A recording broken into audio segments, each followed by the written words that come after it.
Welcome back, my friends, to the show that never ends. We're with David Frangioni and Teo Nikolakis. How you guys doing? Doing great. Great. David, you know I'm always going to give that introduction because you're a huge ELP fan like me, so I always want to throw that out there for anyone that is into prog rock like we are. Yeah, huge fan. And I had the honor of playing on stage with Carl Palmer, which is, one of those pinch me moments that I never imagined would ever happen in my life. And the fact that it did, just even more cements ELP in my life and in our life, Gene, because we share a passion for that. Absolutely. Music. So the reason why I wanted you here today, David, and for our audience that are just coming on that may not have seen prior broadcasts, because you've been on this channel for a couple of years now, you've been a regular guest. David has a unique perspective on spatial audio and Dolby Atmos because, number one, he's mixing the spatial audio content that we're enjoying on Apple Music. Number two, he's setting up very high-end home theaters. He's got an installation business in Miami that he's actually setting these theaters up. And number three, he's a musician. So he plays drums professionally, and he's been in all sides of production and all sides of listening, calibration. You have a great perspective that very few mixers have. You see it from start to finish. And I thought it'd be great to have you on this live stream and talk about the center channel for spatial audio music. Great. Well, it's exciting to be here. Thank you. Great to see you guys. Great to see everyone. It's a great topic, right? I mean, it's very exciting. Immersive audio, spatial audio. It's just what it allows us to hear music in nowadays. It's just and video content, of course. It's just incredible. I mean, it's just such a great time to be, a consumer of all these formats. So it blows my mind how much spatial audio content we're getting. I mean, I have Tidal, and I know it's on Tidal as well. But every time I go on Apple Music on the weekends, I find more spatial audio content. It's like, damn, this is really caught on. And huge push. Huge. Yeah. You're right. Yep. And some of my favorite artists. I mean, I went and found the Chicago Greatest Hits. I had no idea they had spatial audio. I was like, wow, that's really cool. Yeah. Yeah. And with that, Gene and Teo, comes all of this creative license that kind of was the catalyst for this podcast tonight. Is like, because you have so many different approaches that you can take. You've got different speaker configurations, speaker types, studio types, a lot of choices in the Dolby renderer. And of course, all kinds of content coming in from which you're tasked to mix. So right off the bat, you've got an unknown from song to song, album to album. And then from there, it just gets more and more in the weeds of what creative license you're going to take and what approach that you're going to, put forward on, each mix. Well, part of the inspiration for this live stream was I was following Dr. Sean Olive from Harman on Facebook, and he gets into these threads on his Facebook, and they get very lively. And he was basically saying he's a big follower of spatial audio music. I think he listens mostly to orchestral stuff, but the stuff he listens to that has vocals, he noticed, and I noticed this when it first came out, that there's very few spatial audio mixes that use vocals, that send vocals to the center channel. And he started talking about the science of that's not great that they're doing that, because the problem with relying on phantom center is you get what's called acoustical crosstalk when you have two speakers playing a correlated audio signal. So you get like a 2 kilohertz dip. It's never quite perfect. And then the problem with the phantom center is when you get off of the main listening position and you move far over to the left or far over to the right, that center vocal image tends to collapse. And in most situations, you only have that phantom center for maybe a pretty small couple of 2 or 3 seat listening area. So I get his argument, but then at the same time, we also have to look at what's practical in the real world. And I want you to talk about why that is the case, that you don't always put vocals in the center channel, and how you're able to still pull off good vocal imaging, whether you're sitting at the main listening position or a seat or two over. Well, the key thing, first of all, is there's no one size fits all, right? So every mix is taken from the beginning of, okay, what do I have for tracks? What does it sound like? What does the stereo master sound like? And then from there, make decisions on speaker placement, any movement, et cetera, et cetera. And more often than not, with the mixes that I've been doing anyway, and a lot of the ones I hear that I enjoy, I'm not using the center channel to isolate the vocal and put it in there and just have it in the center channel, for a lot of reasons, not the least of which is how it folds down, how it sounds in systems that are not reference quality, how it sounds in binaural. There's a lot of considerations, and I think one of the things I know we're going to cover today is the approach to all of the different output mixes that come from the standard multi-channel mix. That's the source, the reference. So it really comes down to what the center channel is very important, by the way, for music. I don't want to understate that. Just because it's not as cut and dry as, the vocal goes in the middle of the, stereo image virtually always. So therefore, there's a center channel right in the middle. So we're going to put the vocal right in the center channel. Like it's common sense when you look at it on paper, but in actually listening to it with music, the center channel can do some really, really great things to the multi-channel playback mix and to all of the different derivatives, binaural, the 5.1, etc. So it's an amazingly important speaker in the whole equation. Of course, very different from what it is in a home theater, movie, TV playback where it's dialogue and, that's its role and it's very clearly and intentionally mixed that way. Now in music, we have the creative license, right? Because we're coming from stereo. So there is no rule that this is what happens in the center when it comes to music every time. So you have to listen as a mixer and say, okay, what's going to sound the best? Not only the vocal, of course, but what's going to sound the best in the center channel. And I've just come up with various techniques. My engineer, my chief engineer, Carlos Loco Bedoya, brilliant engineer. We work together on virtually every mix. And he's great. And so we come up with different techniques and a lot of trial and error. I have the advantage of having mixed 5.1 since the 90s, right? And you think about how much 5.1 music was there, right? DTS. The DTS, exactly. That's who I was mixing it for in the mid 90s, right? Early days. Then it evolved to Dolby Digital and DTS for DVD. When that was mostly how music was listened to in multi-channels with video.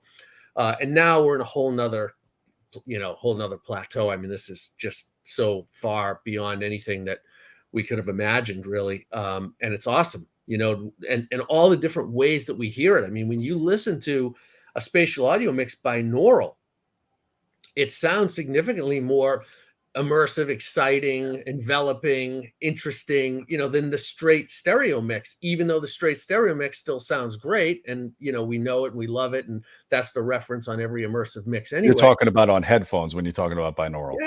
Yeah. On binaural. And it was how a lot of people consume spatial audio. And, it really makes a difference, but it takes a lot of work on the mixing side to get there, to get to the point where it sounds that good. So the one thing I guess I want to clear up with you is when you're doing these spatial audio mixes for artists, let's say the Ariana Grande one that you did, yours truly, right. You're taking a 2-channel stereo track as a reference, right? And then you're expanding that out into spatial audio and for binaural. So you have to have, whether you're going from 2-channel to binaural to spatial audio, you were talking about that it has to sound consistent. Can you give us a little bit more information on what that means? Yes. Yeah. And to clarify, because what you said is absolutely right, but I just want to clarify that we're listening to the 2-channel stereo mix, the one that's been released in that case, I think it was like 2013. So that mix, everyone knows on the album, and we're listening to it sample accurately in sync in time with the immersive. Now we have the multi-track of the song. So we're not up mixing 2 channels, the stereo mix, and trying to make it sound like it goes into all the different speakers. That is a technique that's used sometimes, but not very often nowadays. It was used along in the 90s and early 2000s, as I was referring earlier to some of these 5.1 mixes. We would up mix because we'd only have the 2-channel master as a source. So there weren't any multi-tracks to mix from. So you had to do a lot of synthetic, immersive audio kind of tricks totally different thing than what we're talking about here. All these mixes that I've had the pleasure of doing, and Ariana Grande is an example that you're referring to, it's a true multi-channel mix. So we have hundreds, or 100 or more, it's probably 100 to 200 tracks. And then we have the stereo mix playing. And when we're monitoring, we actually can go between the two, mute the multi-channel that's playing back in the studio and listen to the stereo, and then vice versa. And it plays back exactly perfectly as if it were this one song. So that's the technique that is used so that the stereo and the immersive masters are always exactly the same in length and in synchronicity of time. Got you. I think I have a video clip of the monitoring process that you're talking about. I'm going to show it real quick, just so people can see what it looks like in the software. Okay. Okay. So when we're monitoring, we actually have to hear the different environments it's actually going to sound like. So just for demonstration purposes, up in the upper left, you have monitoring, you have physical. You can monitor it as 714, 71, 5120. Yeah, I usually have the stereo always ready to. That's Taylor, right. Did you see the title of that? Did you see what he was monitoring? No, I missed it. That was Queen. No. Very cool. Yeah. Very cool.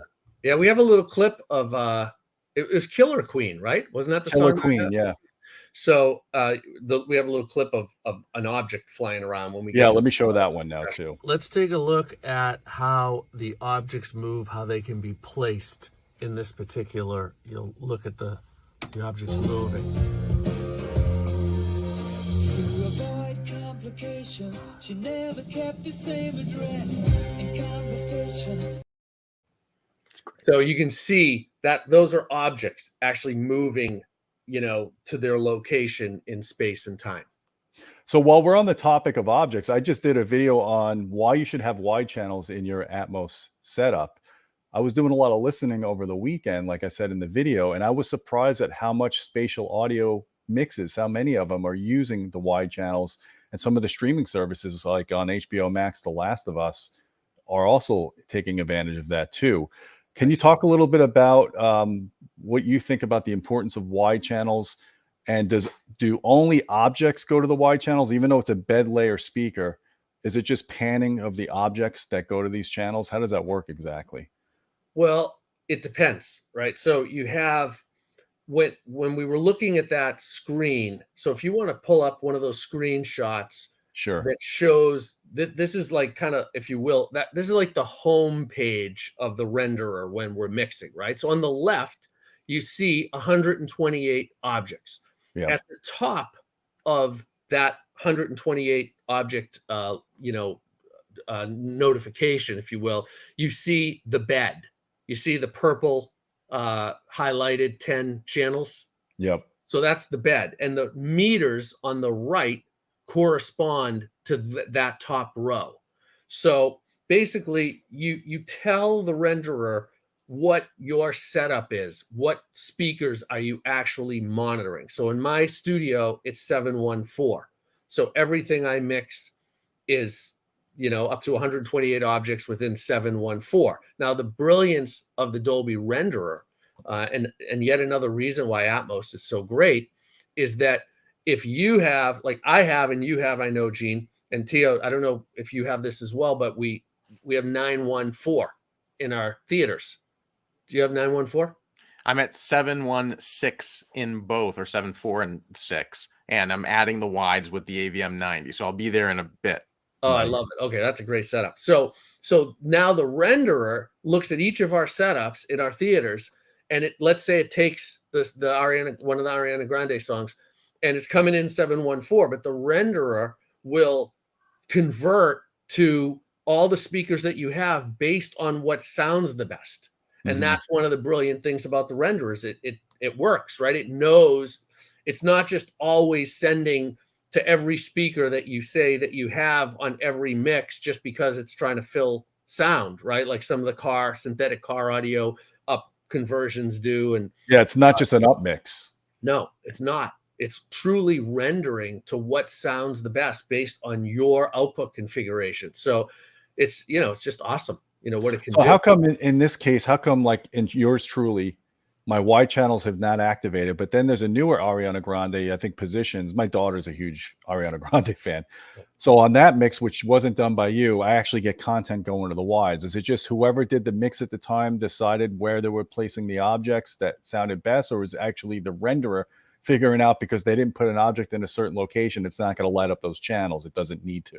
No, the renderer is deciding on anything that is the renderer is deciding on everything all the time. Like when I'm mixing, it all goes through the renderer, all the metadata, all the settings, everything's there. But what you're referring to with the renderer is that a mix comes in, two different mixes, same artist, two different albums, two different mixing engineers, and the renderer renders each of those two mixes differently. And different speakers are filled.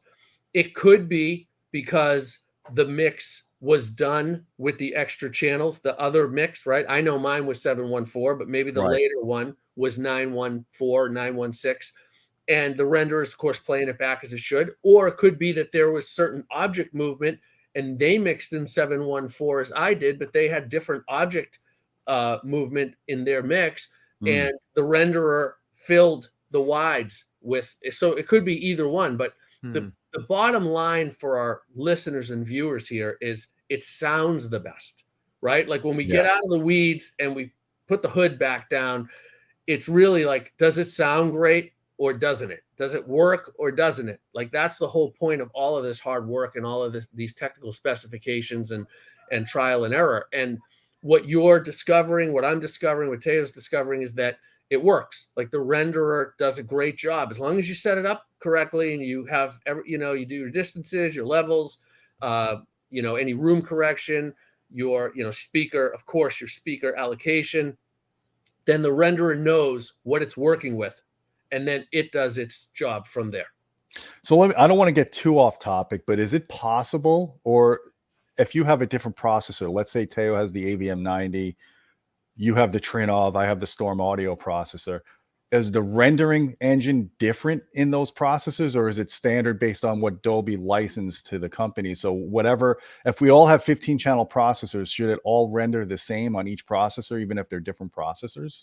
Well, the renderer is optimized for every application, every device, right? So it's not really the Dolby side that's going to change because they're always rendering and they're always getting it right, depending if it's mobile, depending if it's, consumer, car, multi-channel, whatever it is, studio.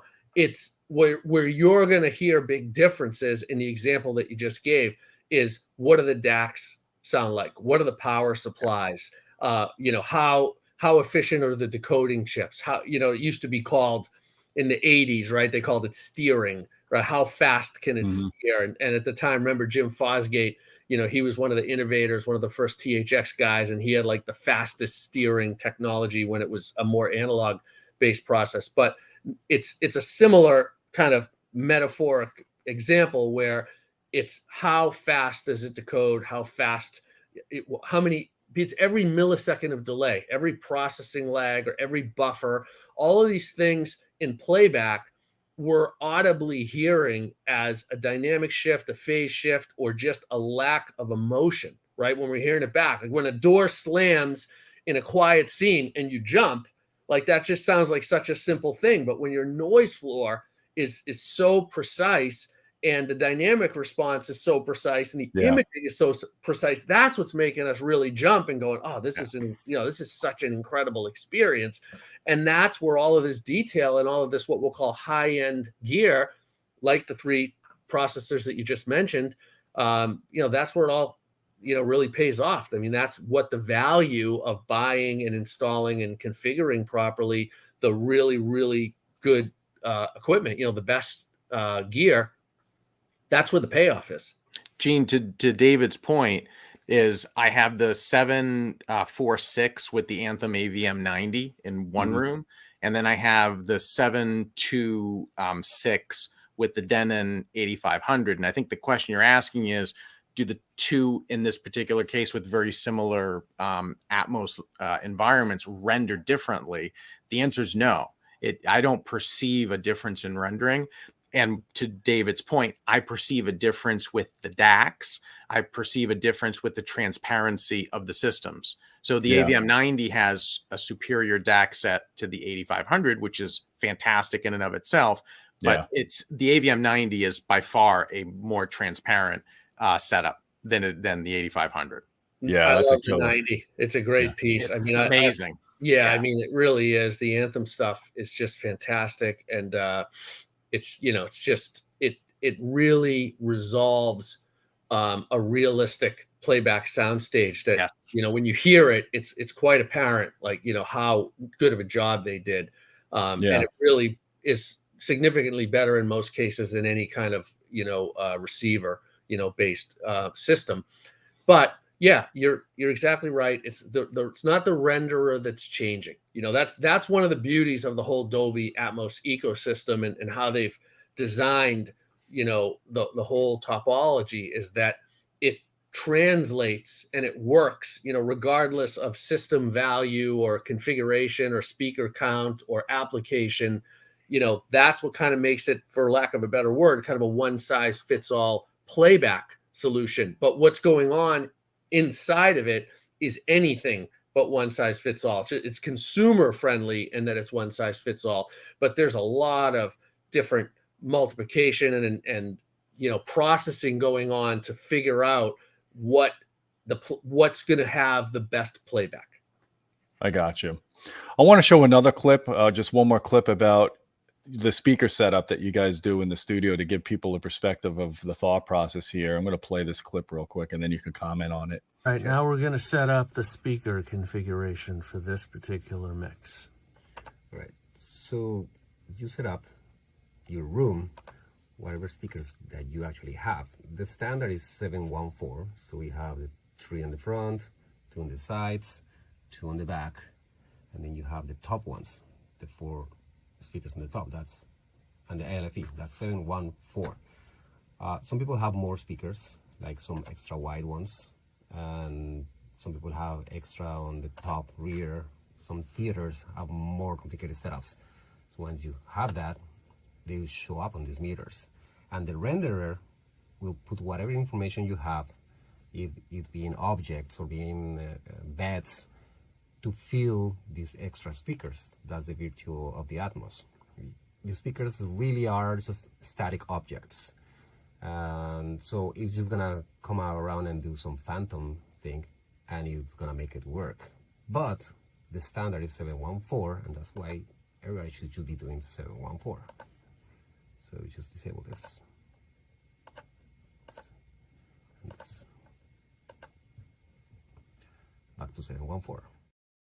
Yeah, and specifically he's referring, that's my chief engineer, he's referring to music playback, just to conform to the same standard as what we're mixing in.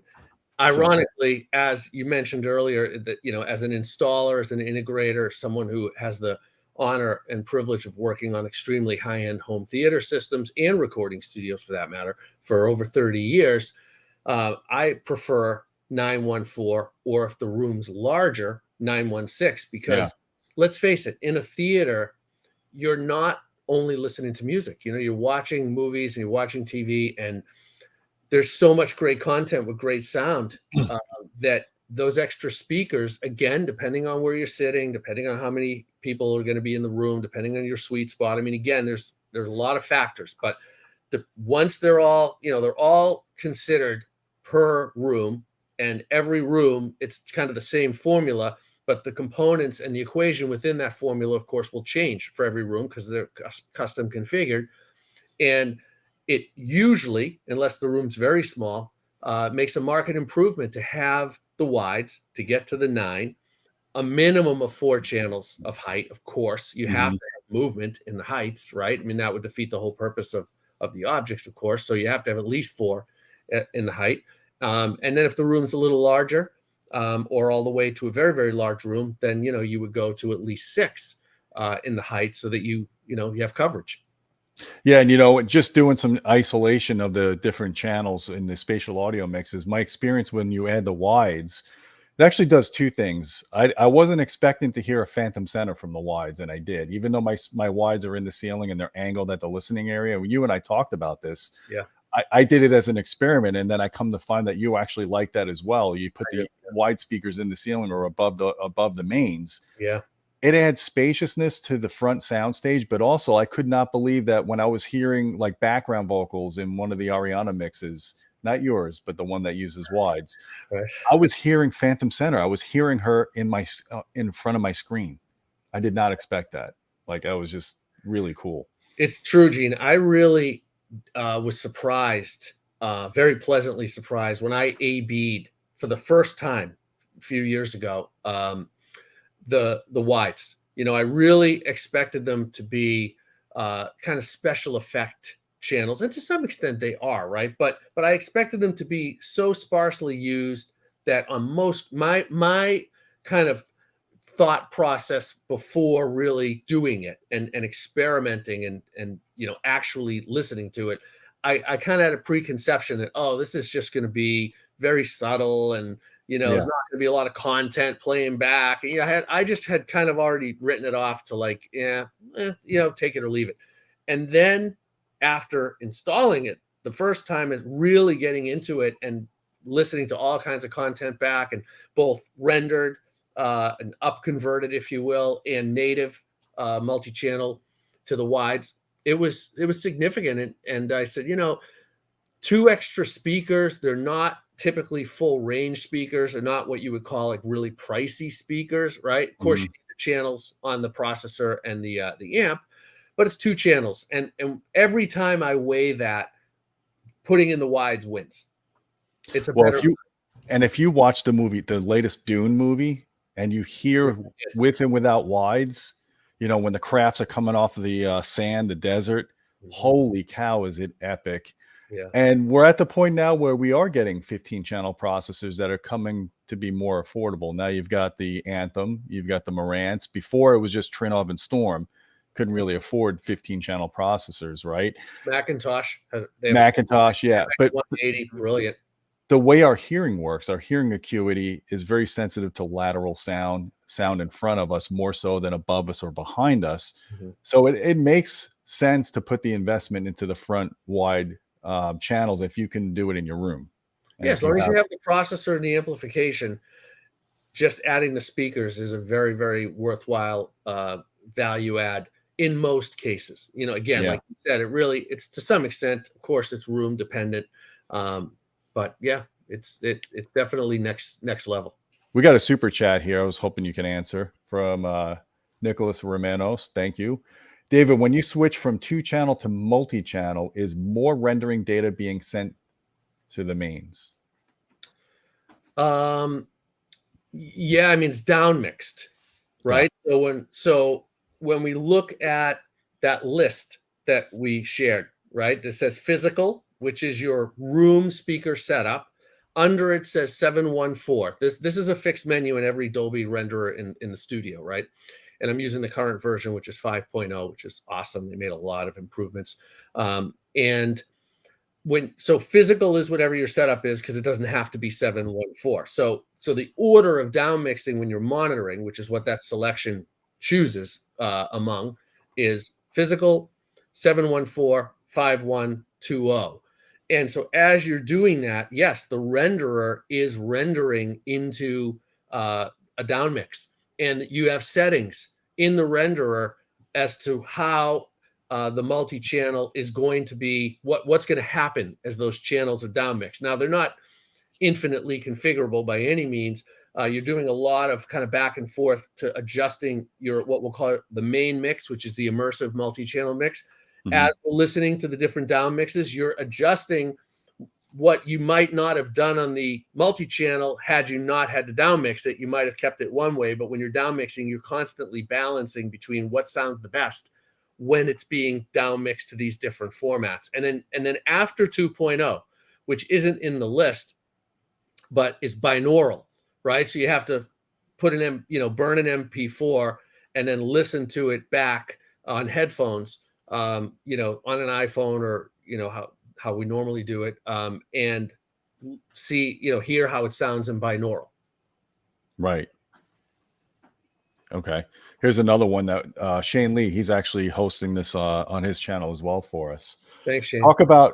Thanks, Shane. Talk about Atmos mixes locked in the 714 compared to mixes that are dynamic and can scale to larger channel counts. So, well, the larger channel counts would be in the way I understand the question. The 714 part of it is the output, right? So the channel counts coming in, or the track counts, are, how many actual tracks do we have to work with? How many multi-track channels are there, right? And then the output is of 714 is the speaker configuration. So we can mix to 714, 724, 726, 926, like whatever the speaker configuration that we're mixing for. In music, it's 714. But the channel count coming in and the 128 object count is, you can go all the way up to that. So it can be a very, very active and very voluminous mix in terms of like what's there in terms of large scale. It's just the playback is meant to be on, the reference standard of 714. Would you say that it really is also time dependent on how long a mixer has to actually play around with objects in space, in three-dimensional space? If they don't have a lot of time to do an Atmos mix, whether it's music or movies, there might not be a whole lot of objects, and that might not be a whole lot of metadata. So your renderer might not go beyond the 714 as a result. Well, if it doesn't go beyond the 714, as far as the output that you're sending to it, right, then everything is moving on the same plane, right? Because everything's in stereo beds, which sometimes sounds better. You don't need the objects in that case as far as how you're going to move, because the objects are specifically placing a sound in a specific location that is not locked into having to be in the different stereo beds.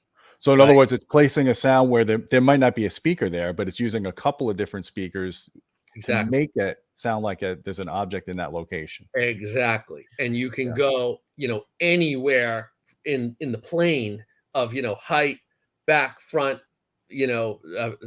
front left, to back right. Like you can do anything that it's not just the linear pairs of like, here's my front, left, right, here's my side, left, right, here's my back, left, right, like the pre-Atmos, pre-object-based mixing. You could still get a lot of immersive sound, if you will, but it doesn't compare to what you can do by changing, heights and moving objects anywhere in space. And that's what you have 128 tracks of objects, right? So you have 128 different locations and movements that can happen from the multi-track that's being mixed.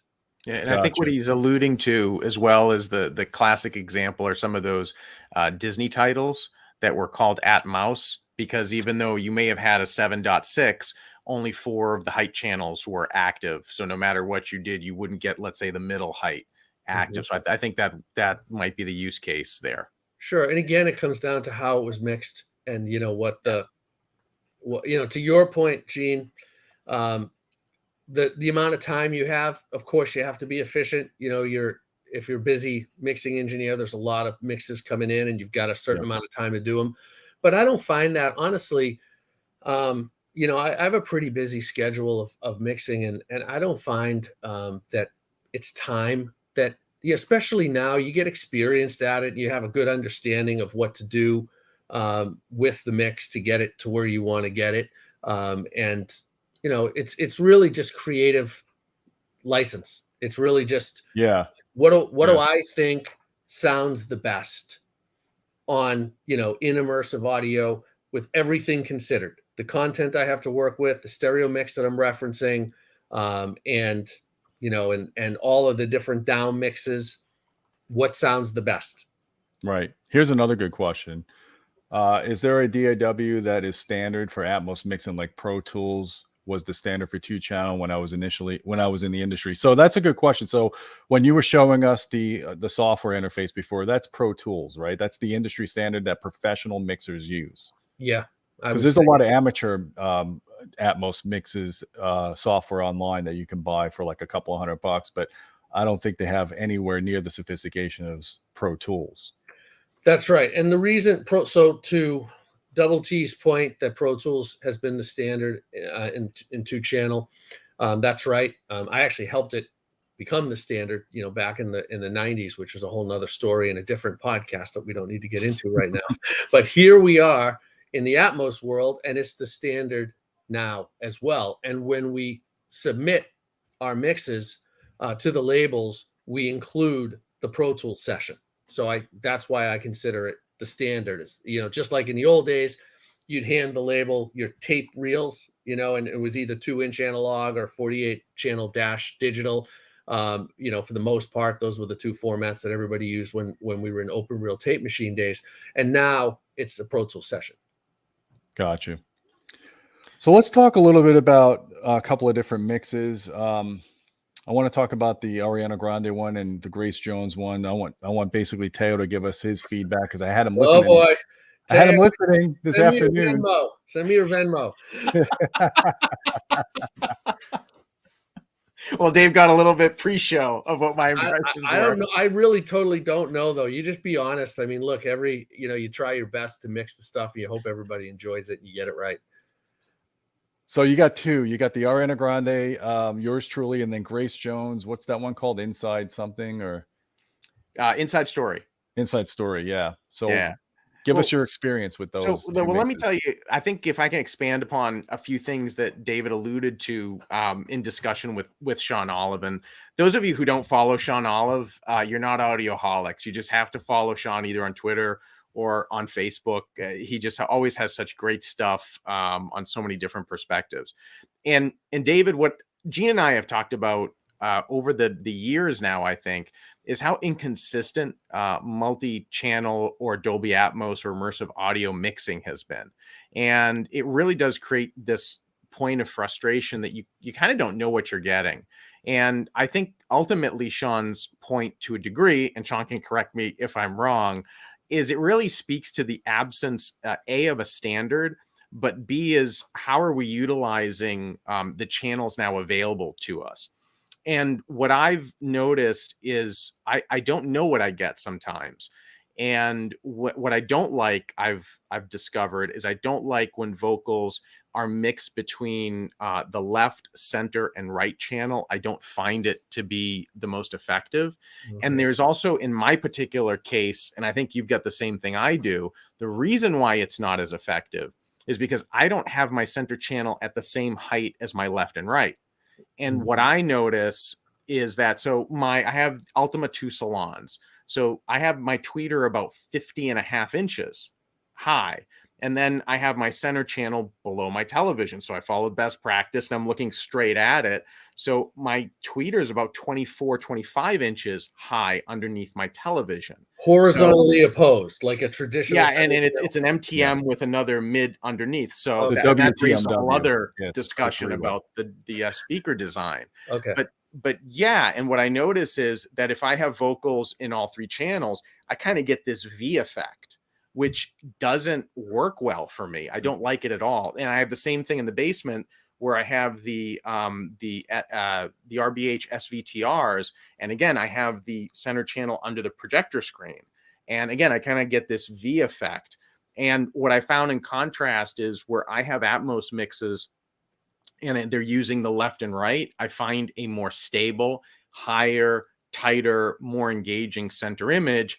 All of the points that Sean brings up, in his posts earlier today, well taken, but I actually find it to be more effective in that regard. And what I noted about your mixes in particular, they just sound natural. And that's where we started alluding before the show started, is when I was listening to the Ariana Grande mixes, I'm like, this just works really well. And what I would expect and experience in a 2-channel, the vocals are solid in the front, very natural, don't call attention to themselves to distract me from my engagement. But in fact, they are the stable part of the sound stage. And that's what I really liked. And what was new to me was I can't tell when my center channel is on or off. So the speakers that I have image really well. So I kind of do have to go to the front to say, okay, is the center channel on? You kind of know when just the center channel is playing. And again, this speaks to Sean's point. You can tell when it's just the center channel that's playing. But in your particular case, the center channel is not off. What you're doing is you're actually bringing in some ambient sounds. You're bringing in certain instruments into the center channel, and it actually augments the sense of spaciousness, and it adds value to the effectiveness of the mix. And I thought that was something that was a little intriguing. So I'm curious if you could talk about that. Well, thanks. I mean, you have great ears, and you heard it right. As far as what I'm doing with the center on that mix, specifically. And I can say that a lot of times, especially in pop music, this general approach works, which is the center channel is great for focusing vocal effects and other types of effects that you don't want them only in the center channel, but the center channel portion of these effects just anchors some of the sounds, and especially the vocal, in a really nice way. And again, and we were off camera before this started. We were just kind of brainstorming, all of us, the three of us, about just playback and mixing. And what I shared, and what I want to share with everyone here, is that there's a lot of nuances during the mix process that add up to a big difference. There's not necessarily a lot of major, huge things that you take them off and it's like completely night and day. But as you take this off and that off and this off, and all of a sudden it's totally different. But there are little nuances, and that's a nuance, like taking the effects, putting them in the center channel, and when you A/B it, you start to mute those effects from going into the center channel. It doesn't sound as rich. It doesn't sound as beautiful, if you will, in the middle. And just kind of anchor. And I also do a little trick with the snare and the bass drum with the attack portion, the very, very attack That's portion. the drummer in you. Yeah. That's the drummer in me, is how do we get more punch, and how do we really more cowbell? Well, when you hear drums in person, it's a very, very exciting instrument, right? You really you hear a rim shot, and you don't forget it. It's just the drummer, when he wants to make an impact and he's playing with a lot of dynamics, it's just a very exciting experience. Of course, as a drummer, I'm going to feel that, I'm going to say that, I'm going to be passionate about it. But I think a lot of people who like music feel the same way. And especially, we're talking about live music. So now we're playing that back, and I want to replicate that same level of excitement and punch, because it's not easy. Drums can, compared to what they really sound like, drums can fall apart in a mix and start to sound small or thin, or so different from how they sound. So I find that if you take a little bit of the attack from the snare, a little bit of the attack from the bass drum, and put it in the center very tastefully and carefully, when you A/B each of those, kind of side chains going into the center channel, you can hear it, and it definitely sounds better, and gives the whole mix more punch. And again, the center channel, it's a really, really important channel, but it's tricky. You really got to get it right. And I find, to Teo's point, my center channel in my theater is below the screen. I don't have a perf screen. I personally don't usually prefer perf screens, just in general. When I approach an installation, I install them when they're needed, and I make all the offsets to extra projector light and seating offsets and all the things you have to do when you're using a perf. But if I can help it, I don't use a perf. So the center channel sits below the screen in most cases that there's no perf.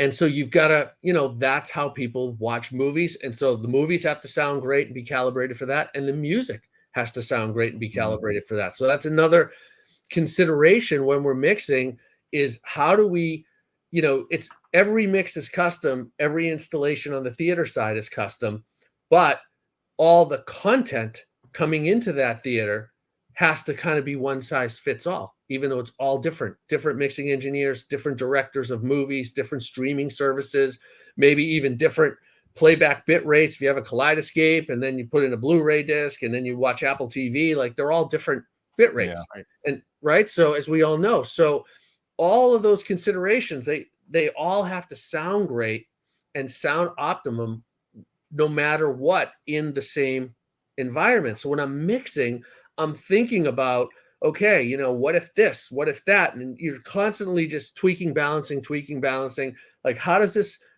sound as good as I can make it in as many different setups as possible? And you'll never get them all. But if you get the big ones and you get all your down mixes right, you know, you can get close enough to what Teo's hearing where natural is a great way to experience it. That's a huge compliment that I appreciate you sharing, because that's the whole point. You want immersive to sound familiar because we always have a stereo reference to it, right? When it comes to music, but yet it should sound bigger and more exciting and more emotional and have, you know, more of a visceral kind of, you know, feeling to how the music moves you. Well, to Teo's point, I have a acoustically transparent fabric screen, and I have my center channel behind it, but not my mains. I really like having my mains out in the room for reasons I won't get too far into in the stream. But so I have all my speakers at the tweeters are at the right ear level. And my experience is when I upmix 2-channel music, it's critical to have the center spread feature on the Dolby Atmos upmixer. Otherwise, you get way too much vocals coming from the center. And if you got vocals playing from 3 speakers at the same time, it becomes overpowering. And in fact, even when you turn center spread on, you still get some vocals in the center. I have a separate setting for my Dolby Surround upmixer where I knock the center channel down 3 or 4 dB.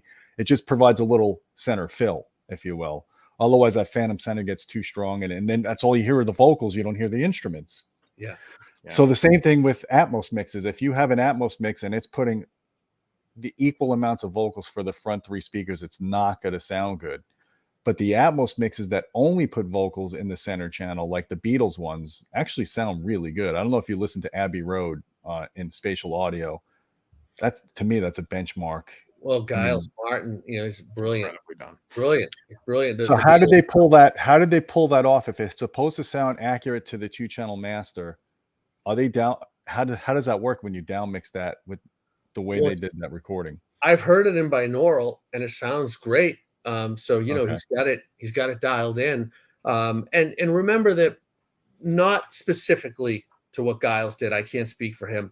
I haven't worked with him. I'm just a huge fan of listening to what he's done with immersive audio, and a huge Beatles fan, you know, just from the 60s, right? Just listening to their, you know, their records that we all know. And so you look at the 40s, 50s, 60s, and you get into the 70s, the track counts and they changed, right? You know, 1 track, 2 tracks, 4 tracks, 8 tracks. Then as we get into the 70s, 16 and 24 tracks. And then also in the 70s, the ability to synchronize tape machines. So you could take 2 24-track machines and, you know, now you have 48 tracks in sync. And now as we get into the, you know, 90s with Pro Tools, you know, there's hundreds of tracks. We shatter, you know, the whole open reel tape machine track count limitations. And so with that, my point is that with those, that source material just growing and growing and growing, it changes to some extent how you're mixing into immersive. You know, if you have 4 or 8 tracks, you're going to approach it one way. And then if you have, you know, 60 or 80 or 100 tracks, you're going to approach it a different way as to how, you know, it's all going to kind of fit together and stay glued. I got you. Yeah. David, can I ask you a question? I'm so curious. It's been since you mentioned it earlier in the show. Do you feel that your experience in mixing with 5.1 really prepped you? Because 5.1 mixes were always such a mixed bag that I never felt it was the technology. I felt it was that somehow mixers didn't know what to do. And it almost made immersive audio this pejorative thing they didn't want to talk about. And now we're sort of at a new threshold. So what did you learn then that maybe prepped you for what you're doing now with immersive audio? It's a great question. And the answer is a lot, but I'll tell 2 stories that'll, to your point, that I think are pretty interesting. Completely different angles to the question, but anyway, I'm compelled to share them. One is to answer your question about what I learned, one thing that I learned was how, because it wasn't the technology, you're right. And my other story will talk to that. But the experience of just mixing in 5.1 and understanding how to balance in the 5.1. Again, we had to fold down then. So then it was just 5.1 to 2, right? And we didn't have binaural and these other things. But we still had to consider fold down. And we had the same challenge with the center channel, right? It's the exact same challenge in that regard, regardless of all the height and other channels and objects that we're working with now. It was still like, what do you do with the center? And what do you do with the 0.1? That was also another big one.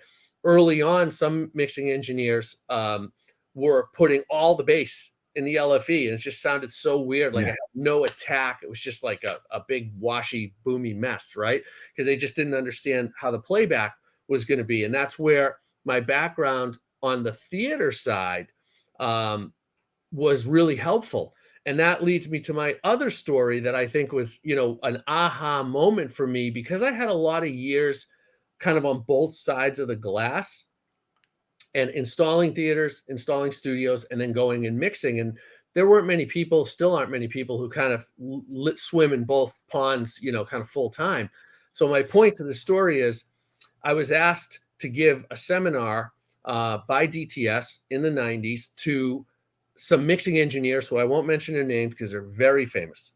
And, just guys that I looked up to. I couldn't believe I was, like they even wanted me to do this. I thought it was silly. I'm like, what the hell am I going to tell these guys? I mean, these are the guys, I listen to these guys to mix better. And so, Grammys and everything else. And so I'm there, and we had at the time, we were in LA, and I had this group of engineers, and we had a Lexicon processor at the time. Maybe it was an MC1 or whatever.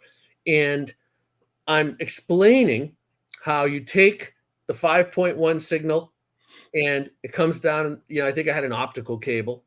And these guys, because they were pro engineers, right? They understood in the studio, you mix to an 8-channel, at that time, you mix to an 8-channel Tascam D88. It was a tape machine, used high 8 tape. And the 6 of the 8 channels were your 5.1, and the 7 and 8 channels were bit split. And it took your mix from 6 channels of 16-bit to 6 channels of 24-bit, because it used 7 and 8 with a proprietary interface to store the extra bits for those 6 channels. And that's what we knew in the studio at that time. So I'm explaining to them, oh yeah, the mix is encoded. That after you take the D88, it's encoded, and then it's decoded from playback, and it goes through the optical cable, and it goes into this decoder. I'm like, home theater 101, right? And the engineers are looking at me with their literally their chin on the ground, and they go, wait, what are you talking about? The 6 channels come down that optical, like all of them were looking at each other like we've literally just, just like solved some amazing, math equation. And one of the guys like, wait. They don't listen. The people in their house, they don't listen to the DA88. Like some of these guys actually thought that a DA88, like this 60-pound 8-track pro level recorder, was like in someone's house. Like, it was so bizarre. And I'm like, and they literally for 20 minutes, I explained, these are very smart guys, but this was so foreign to them that for 20 minutes, I'm explaining to my heroes about like encode, decode, what comes down an optical cable, what people have in their house. No idea.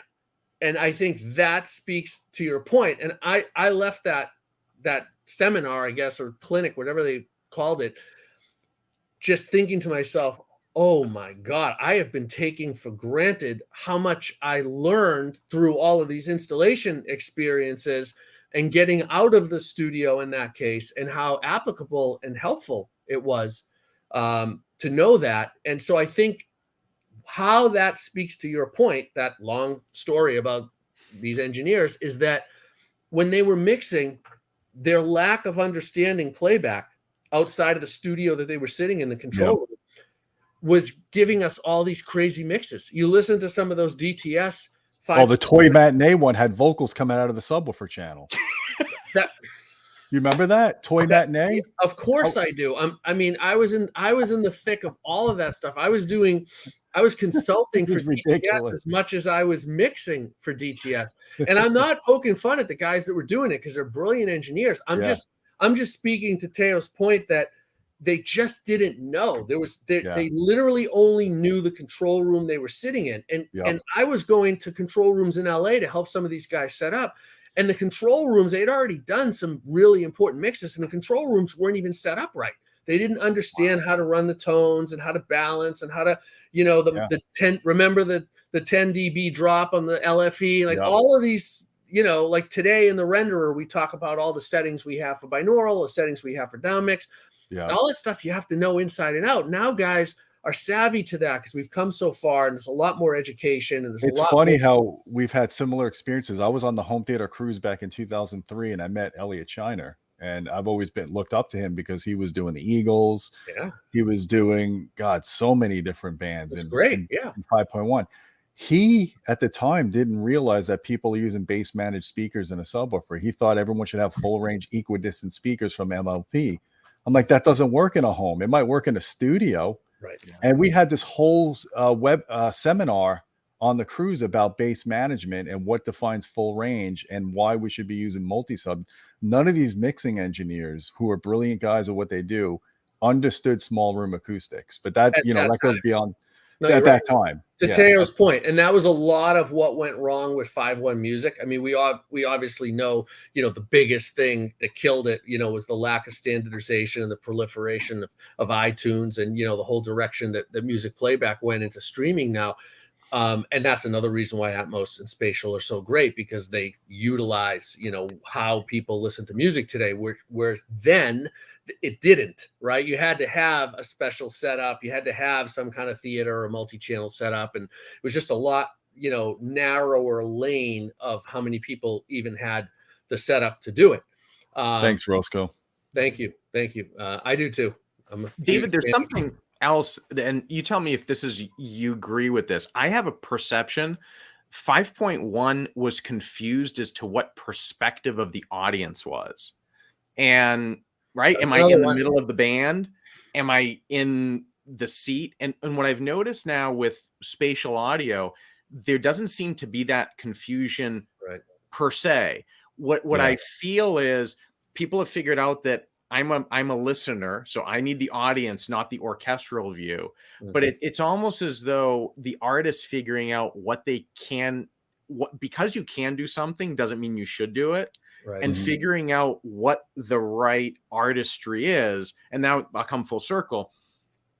This is what I really liked about your mixes. And, so I was hearing a lot of the Grace Jones material for the first time. So I knew Grace Jones, didn't listen to a lot of it growing up, but it was just natural.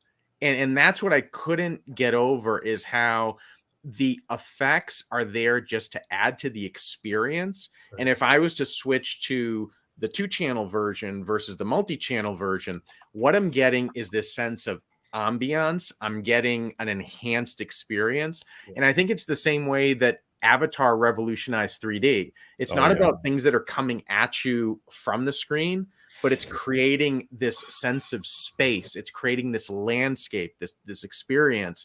And that's what I found with the mixes. So somebody asked, well, what are some of the mixes that you did? Well, listen to Inside Story, or listen to Ariana Grande's Yours Truly, which is what Gene and I were focusing in on for this show. And you'll understand exactly what I'm talking about. Things are happening around you. There's this blowing out of your room, this sense of space that gets created. Yep. But at the same time, you're experiencing what's happening by the artist. And that doesn't detract from the artist performing. That's great. Thank you. I mean, that's the whole point. It's supposed to emote everything that you just described. That's the whole, you literally got from the mix what I was trying to get to have happen in the mix. That's my approach. And to your point and question about the positioning, you're right. That's another discussion. I have all kinds of great stories. I used to do a lot of speaking for Monster Cable. Right. And so Noel Lee and I would be bouncing around talking to, all kinds of different groups. And And that was one of the things that came up early on. And I remember that question like 20, 25 years ago. People were like, wait a second, like, I listened to this mix over here. They weren't talking about my mixes specifically. They were just talking about like what was going on in playback content. And they were like, I listened to this mix and I'm behind the drum set. That's where I'm sitting in the right. I listen to this mix. I'm at the front of house. I'm in the middle. I'm on the stage. I'm here, and you're right. It was like, for whatever reason, people were just all over the map. Part of which goes back to the story with the, engineering guys that were, didn't understand what was really going on, big picture. And then part of it just goes back to the fact that it was kind of the Wild West in a sense. And when we look at today, where yes, the perspective of mixing has definitely normalized for the better, right? This is for the consumer's betterment, which I think is awesome. So you can sit somewhere and just enjoy content and pick what you're in the mood for and not have to worry about like, oh my God, like now I'm sitting in the violin section, like that's ridiculous, in my opinion. But on top of that, there's a QA process that goes into all the labels for whom I work anyway. The mixes get QA'd. And my understanding is that everybody's mixes get QA'd. I'm quite sure of that. And so doesn't Apple do some of this too? Apple does QA, right? It's not the Wild West anymore. Yeah. Right. So to Teo's point, I mean, you nailed it right on the head. It's like when everybody was left to their own devices, it was a crapshoot. If you bought a record in multi-channel, like, were you even going to enjoy it? Now it's a different story. Now it really just comes down to, how did someone imagine the immersiveness of it? And because it's QA'd, if you do anything too far out, it gets kicked back. And they say to you, hey, the tambourine doesn't spin around. I don't do this, but I'm just saying this would happen.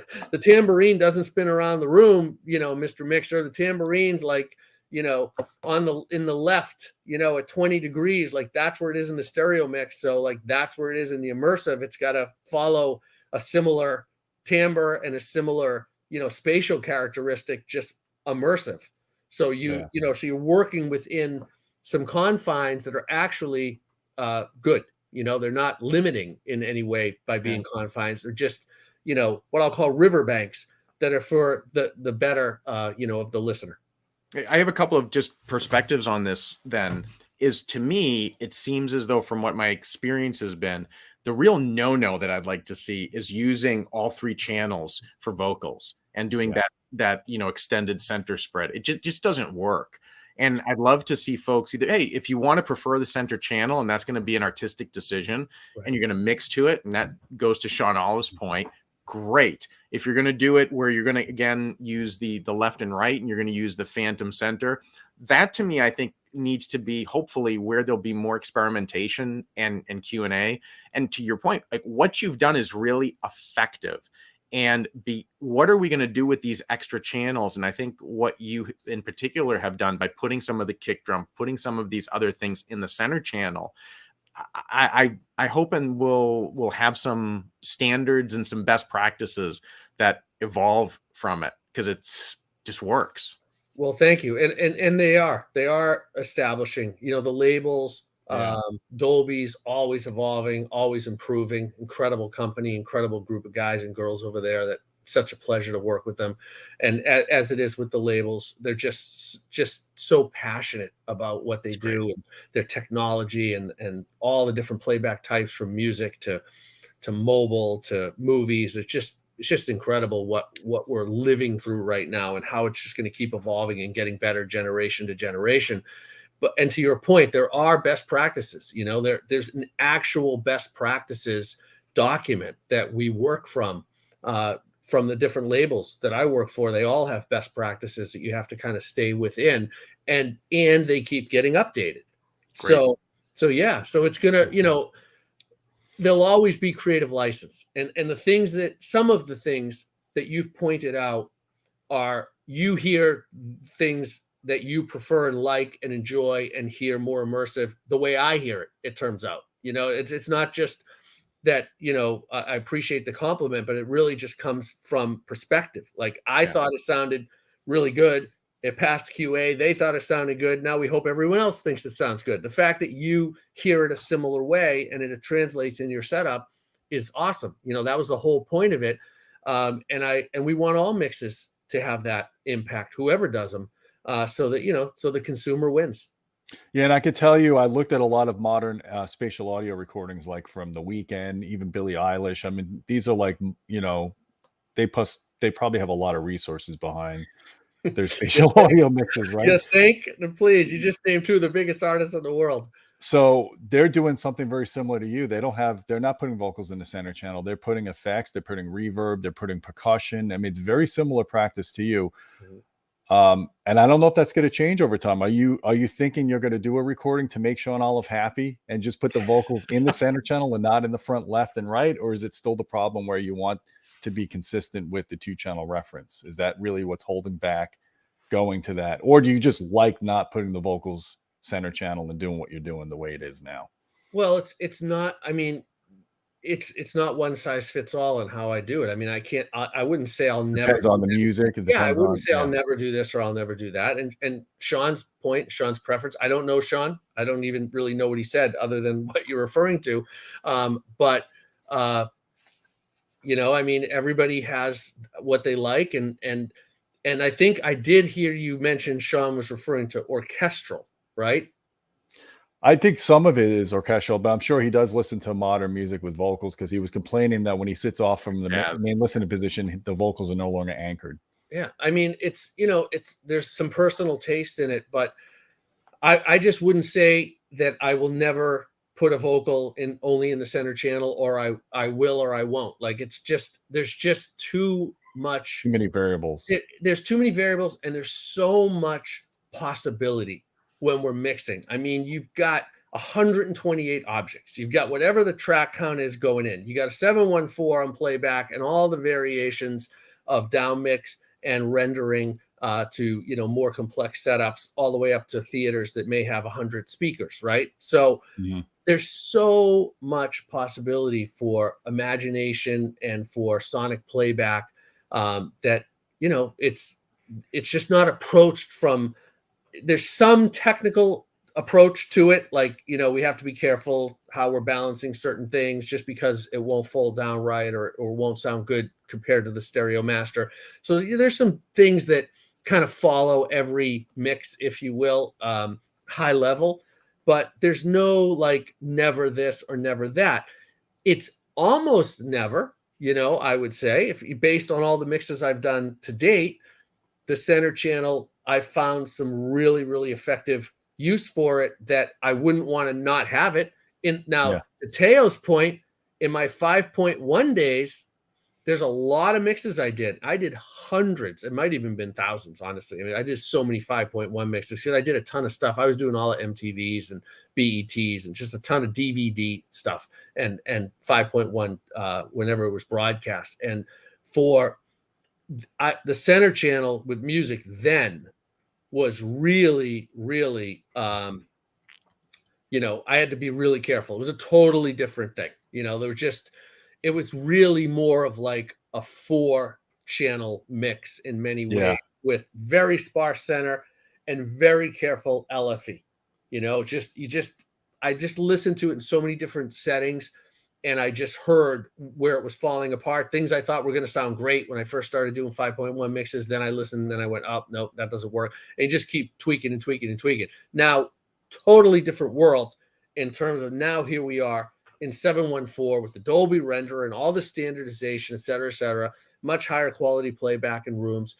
And how I approach it is very different. The center channel now is super important in the music side of it. Even though it doesn't necessarily find itself as the place where all the vocals come from, it's still highly important and makes a huge difference. And as you pointed out, Teo, if you shut the center channel off in my mixes, it makes a difference. It's not like if you did that with a lot of my 5.1 mixes, it would be very subtle, sometimes not even discernible, right? But in immersive, different story. All the speakers are being used. They're all, you know, what you do with height. You know, if we really if we geek out a little bit, like on in the mixing world, like just taking the fronts and just taking certain sounds and certain frequencies and putting them high, just giving them that height between the front and the front heights, the back heights, the front heights to back heights, just playing with height alone, and then folding it down and hearing what it does, not only in fold down, but in binaural.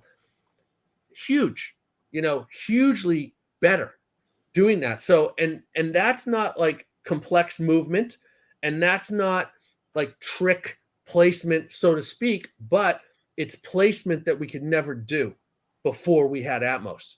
And now being able to do that, that's just yet another benefit of what we're hearing sonically, that when we fold it down or we go to the stereo master, we go, oh yeah, no, I much prefer the immersive. And that's just kind of a trick, from the studio of like another, and there's a lot of things like that. And we never had those tools and that ability to get it to accurately play back before Atmos. Cool. Well, we've passed our 1 hour mark, so I'm going to probably wrap this up because there's a lot more stuff I'd talk about, but I think we should do a separate live stream. I want to talk about how Atmos is impacting the headphone market, how it's impacting now the car market, because we're starting to see cars that are going to be doing spatial audio in the cars. Huge. And I think that might even change mixing practices as a result. And that's something you and I could talk about. If Teo, you could join us again. I also want to talk in a future stream about the differences between a 5.1 mix versus Atmos. Like a Sting, for example, had a bunch of stuff in 5.1.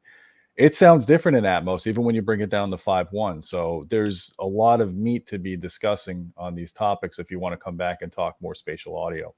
Great. I look forward to it. Let's all three of us. Teo, it's a pleasure to have you join us today. Gene, thank you for having me. Thank you, everyone, for listening and watching. It's a great honor to share my experiences. I appreciate everyone tuning in. Awesome. Well, guys, if you like this video, please hit the thumb up, hit the subscribe button. Don't forget about our Patreon channel at patreon.com/audioholics. We appreciate your support. You get direct access to me if you want to suggest video topics. If you have any questions that you want me to ask David Frangioni on the next live stream, you could definitely put it there. And until next time, my friends, keep listening.